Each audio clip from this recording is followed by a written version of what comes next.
Hej, hej, witaj serdecznie na moim kanale Polka w Ameryce w szybkim Storytime. Witaj w przepięknej okolicy Fort Lauderdale. To się nazywa Riverwalk. Jest tuż przy rzece, pełno wysokich budynków, dużo się też buduje i tutaj pójdę z Wami na spacer. Teraz akurat przychodziło parę osób, więc było troszkę głośniej. Pójdę z Wami tutaj na spacer, pokażę Wam tą okolicę i opowiem Wam o ulubionym moim planie filmowym, no jednym z ulubionych, bo ja uwielbiam pracować na planach filmowych, także dużo było tych planów de facto, które mi się podobały, a ten jest jednym z ulubionych i świetnie mi się na nim pracowało. On był kręcony w dwóch częściach, pojawiam się w dwóch miejscach w tym filmie. W ogóle też będę miała odcinek na kanale o tym, gdzie możecie mnie spotkać, bo często właśnie dostaję tego typu zapytania. Olka, gdzie Cię możemy zobaczyć? Tyle opowiadasz o tych pracach na planach filmowych, także zrobię taki jeden odcinek podsumowujący, gdzie do tej pory wystąpiłam w jakichś amerykańskich produkcjach, że faktycznie mnie widać, wiadomo, że aha, to jest Polka w Ameryce. I to jest jeden z takich filmów. Nazywa się Like Father. Nie sprawdzałam, jak przetłumaczyli to na polski, ale tutaj Wam napiszę, jak przetłumaczyli go na polski. I jest on na Netflixie. Bardzo fajna obsada. Przemiła była przede wszystkim Kristen Bell. Ja zawsze ją lubiłam, ona też była na przykład we Frozen. Ja zawsze ją bardzo lubiłam, ale dopiero jak ją poznałam, to zobaczyłam, że to nie jest ściema, bo czasem jest tak, że ktoś wygląda na super osobę na ekranie, wydaje się taką super osobą, poznajesz ją na żywo i niestety tacy nie są. No ale nie, Kristen Bell naprawdę była super. Tak samo, akurat przechodziłam koło budowy, to wyłączyłam na chwilę. Tak samo bardzo sympatyczny był Kelsey Grammer. To jest dosyć kultowy aktor tutaj w Stanach i prawdę mówiąc, trochę mnie podrywał. Wszystkich chyba podrywa, taki ma styl. Wiecie, to jeszcze jest ta generacja przed Me Too. Troszkę są bardziej może otwarci i bezpośredni do kobiet niż ci młodsi aktorzy. Ale oczywiście nie było to w żaden sposób nieprzyjemne czy niezręczne. Było to po prostu dla mnie zabawne. I byłam tam w dwóch scenach, w których w obu scenach mnie świetnie widać. I różnica między tymi scenami była taka, że minęło pół roku i ja w międzyczasie zdążyłam się rozwieść. Także tyle pamiętam, że na pierwszym razie, jak to kręciłam, byłam bardzo nieszczęśliwą osobą żyjącą w złym, toksycznym związku. I drugi raz, jak to kręciłam, to byłam przeszczęśliwa, zakochana z Joeyem. Także to jest fajne, że nie wiem, czy to widać, prawdopodobnie tego nie widać w filmie, bo starałam się grać, prawda, ale no za pierwszym razem, ta pierwsza scena ze mną, to nie jestem za bardzo szczęśliwą osobą, a w drugiej już scenie widać, że schudłam bardzo, bo przez rozwód i depresję bardzo dużo schudłam. A propos, odcinek o depresji też mam, także jak jeszcze nie widzieliście, a zastanawiacie się, jak można wyjść z takiej depresji, w ogóle jakie to uczucie być w depresji, to też polecam ten odcinek. Bo dzisiaj uważam, że to jeden z lepszych i ważniejszych odcinków, jakie nakręciłam. I największa wtopa na tym planie była taka, że ta reżyserka była przemiła, była cudowna. I w pewnym tego drugiego dnia, po pół roku, odkąd kręciliśmy tą pierwszą scenę, na planie pojawia się Seth Rogen. A ja uwielbiam Setha Rogena, po prostu, no, kocham tego człowieka. I był tak samo zabawny na żywo, jak wydaje się w jakichś talk showach czy w filmach. Oczywiście też był na bank, też był spalony, bo on jest znany z tego, że cały czas pali zioło.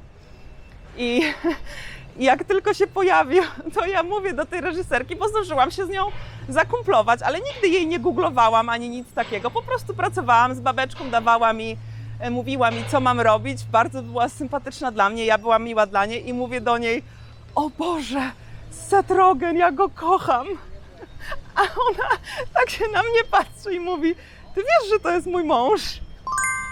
Ja mówię: Jezu, jaka wtopa. Au.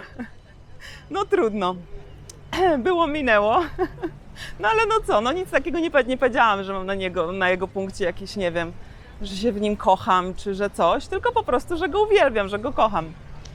No i nie byłam z nim co prawda w scenie, ale był w tym samym jakby pomieszczeniu, ale nie mieliśmy bezpośrednio kontaktu. I się okazało, że jak kręciliśmy te sceny, te pierwsze sceny, te pół roku wcześniej, to chłopak, który ze mną był w tej scenie bezpośrednio, on miał tam drugoplanową rolę, to on się mnie spytał, jak się nazywam. No i ja mówię, że jestem Alex. No i w związku z tym on dopisał trochę do scenariusza, zaimprowizował i nazwali mnie w tym filmie Alexa i po prostu woła swoją asystentkę Alexę. Oh, look at that! Right on cue, my assistant Alexa. Number one, let's find a name. Random, right, Alexa?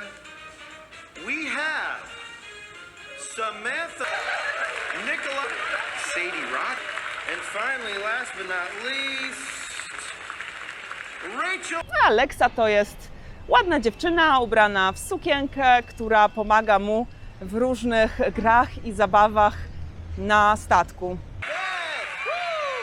Newlyweds from Wichita, Kansas, with a hauntingly sexual rendition of that ditty.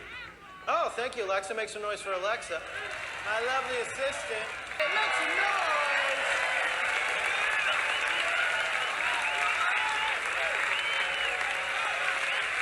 I wspominam bardzo dobrze ten plan filmowy, ponieważ była doskonała atmosfera, ponieważ świetnie i mnie tam traktowano, ale generalnie wszyscy mieli dobry czas na tym planie filmowym.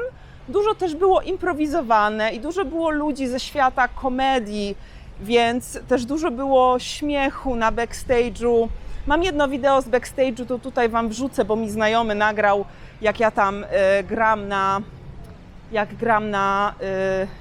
w czasie kręcenia sceny. O, w teorii, znaczy nie w teorii, w praktyce nie miał prawa zrobić tego wideo, bo nie można mieć komórki w momencie kręcenia, no ale nagrał, mam to wideo, to Wam wrzucę.